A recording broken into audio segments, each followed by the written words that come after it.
যাই না, এটাই তো বুঝছো। তারপর ওইখানে আমি ওইখানে মানে দরজার সামনে গেছিলাম, অন্ধকারের মধ্যে ফ্ল্যাশ লাইট জ্বালায় দেখতেছিল। আর তখনই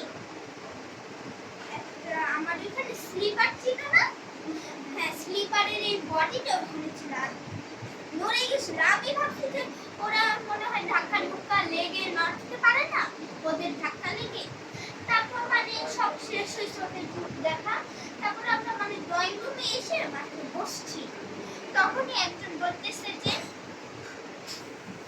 ড্রয়িং রুমে হ্যাঁ হ্যাঁ আরেকজন বলতেছে যে ওই ওই স্লিপারটা কে করেছে বুঝছো। তারপর আমিও বলতেছি আমি তো ভাবছি তোমরা নড়েছো। তারপর ওরা বলে আমরা কেউ নড়াইনি। তাহলে কি হলো, নড়েছে বুঝছো। এটা একটু বলতি কথা, হ্যাঁ স্লিপারটা মানে একটু শব্দ হয়ে নড়ে গেছে।